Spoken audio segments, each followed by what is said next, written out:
Salto Alto de volta, lembrando que o nosso programa tem um oferecimento de Verovino, Vasca Cosméticos, Guaraná Geneve e energético Team Power. Bom, pessoal, olha, hoje nós estamos falando sobre amor próprio e como alimentar esse sentimento pode reverberar de forma positiva para outras esferas da nossa vida, na nossa carreira, na maternidade, nos relacionamentos em geral. E meninas, eu peço antes licença para a gente dar continuidade ao nosso tema, para abrir um espaço agora e apresentar para vocês um dos nossos patrocinadores, que é a Vasca Cosméticos, que agregando aqui com a nossa discussão, é uma loja de cosméticos que vem com uma missão muito bonita, né? Nos ensina a ir além das aparências e alcançar a nossa verdadeira identidade, realçar o que há de mais belo em nós mulheres. Esse é um passo com certeza importante para a nossa própria aceitação. Como fazer isso? A Vasca te ajuda, não é, Vanessa? Sim, Jéssica. E eu acredito que a imagem pessoal pode revelar mais do que está por dentro de cada um. E quando as clientes chegam aqui na Vasca, a gente não fala apenas de cosméticos, de shampoo, de coisas e acessórios. A gente fala quanto a beleza é importante para o amor próprio. Legal, né? Bom, e agora eu retorno ao nosso tema com uma discussão trazendo algumas estatísticas para o nosso programa, né? Que podem ou não ter a ver com o que a gente está falando. Bom, o Brasil é um país que sofre cada vez mais de depressão e esses dados, eles foram divulgados pela pesquisa Vigitel de 2021, que mostra que 11,3% dos brasileiros receberam diagnóstico de depressão, o que coloca aí o Brasil em uma ponta no ranking de países com mais pessoas depressivas do mundo. A pergunta é, doutora, a falta de amor próprio pode ser aí um indicativo para o acometimento, para o desenvolvimento de doenças mais graves, como é o caso da depressão? Sim, Jéssica, porque assim, a depressão ela é um sentimento na qual ela vai corroendo a pessoa aos poucos. Então você pode vivenciar um ócio, um marasmo, vivenciar uma tristeza focal, um falecimento, ou não recebi minha promoção, né? Independente do que é o acontecimento, você pode aumentar essa tristeza aos poucos e se tornar uma depressão, que pode ser leve, moderada ou crônica. Então, assim, quando eu conheço a mim mesmo e eu conheço a minha personalidade, eu começo a desenvolver uma consultoria do que eu estou colocando em ação. Qual é a minha motivação psicológica? Qual é o meu amor próprio? O que eu estou fazendo comigo hoje, agora?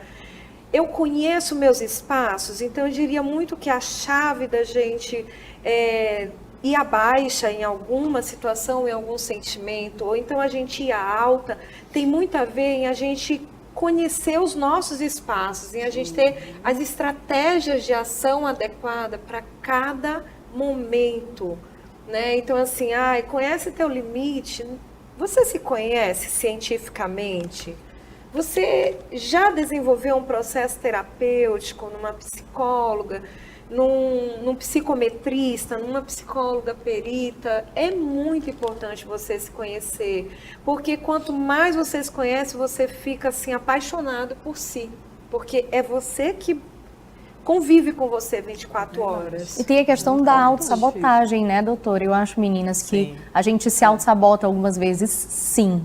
Doutor, o que seria isso e como que esse poderia ser um gatilho, né, para a questão do amor próprio, enfim?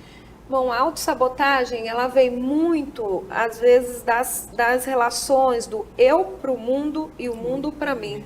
Porque se eu vivo de acordo com as expectativas em que o universo, ele me exige, aí eu fico, às vezes, me fragmentando. Isso se chama despersonificação. É quando a minha personalidade, ela começa a se fragmentar para eu atingir o que o outro quer. Senão eu vivo de acordo com a expectativa do mundo para mim. E o eu com eu se perde. E nessa perdida, eu começo a me auto-sabotar porque eu quero ser o que o outro deseja. A pessoa, eu vou ser alinhada, eu vou ser composta. E aí, às vezes, entra numa questão de desajustamento comigo. E aí eu me saboto, porque eu tenho a necessidade de atingir aquele limite. E aquele ponto, mas calma, eu me respirei, eu me senti, eu me atendi. Como é que eu estou? Estou disposta a ir naquele encontro, naquele momento, ou me levantar agora para fazer aquela comidinha? Para, respira, toma um banho, lava a mão, vê quais são suas necessidades. E aí a gente acaba não se atropelando e tendo aquela historinha, né? Não o coraçãozinho pro outro, mas a si. Gente. E, doutora, eu acho que é cada vez mais difícil a gente se distanciar de não se auto-sabotar. Porque por mais... Eu sempre faço muito essa desconstrução comigo, né? Eu me visto geralmente para mim, eu sempre falo isso, então acaba sendo muito... Algumas pessoas olham e falam assim, nossa, super diferente. Porque eu entendo que eu preciso estar bem comigo. E o outro não, assim, né? Eu sou bem um pouco egocêntrica, talvez, nesse sentido. Mas, óbvio, você pega aí, tem rede social, cada vez mais um mundo de informação, e aí você tem medo, né, do como o outro vai te enxergar. Então, além da expectativa do outro, tem o medo de, tipo, será que eu não tô assustando muito? Aí você já se auto-sabota, aí você já dá os 10 passos para trás, põe na caixa, embala, né? E sorri e fingir que tá tudo bem. Vanessa. É demais isso, assim, é um processo que a terapia vai ensinando também, ajudando. E você também, né, tá disposta a ser ajudada também, né? Porque é verdade, mas assim, a gente escuta a doutora falando, sim, a gente faz uma autoanálise. Exatamente. Que a gente não faz o que ela está dizendo.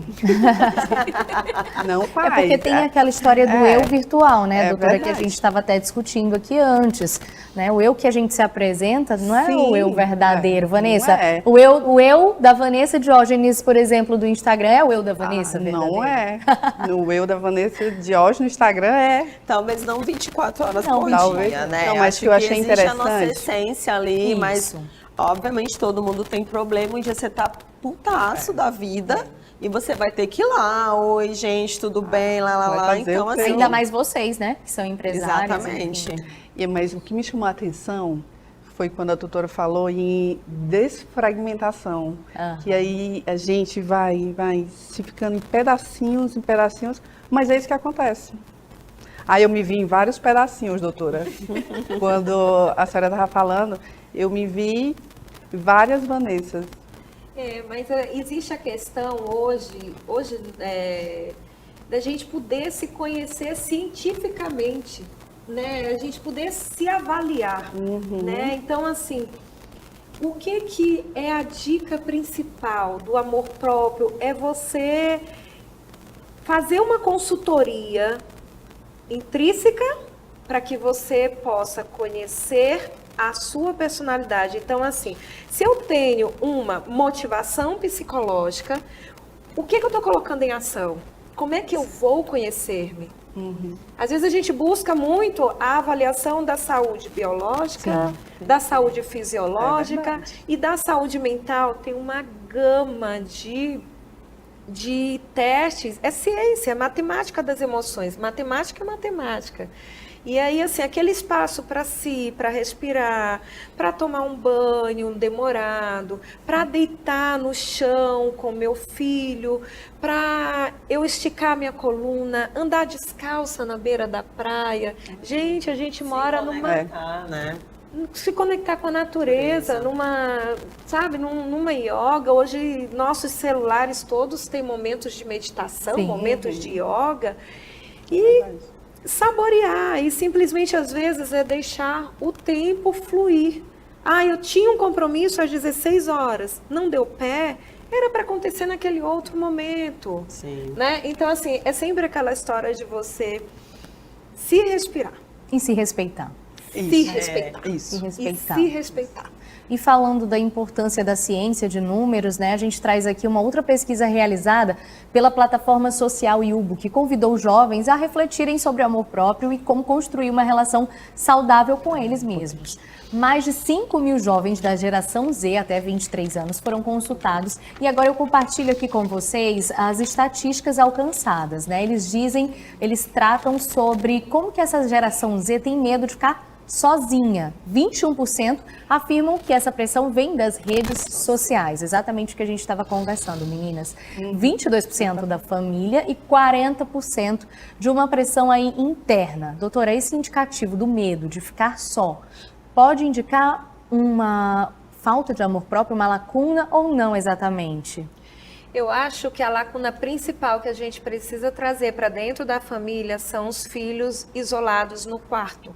São os filhos e as pessoas muito vinculadas com os mecanismos, né? Então, por exemplo, às vezes a gente passa, vamos supor, numa mesa de restaurante, tá cada membro em um celular.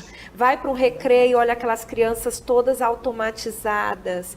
E aí o que acontece? O meu eu virtual, que é algo até que eu falo assim demais aos meus pacientes, o eu virtual, ele não é tão importante quanto o eu comigo mesmo, eu carne, eu presença, né? Essa troca de olhares quando a gente conversa.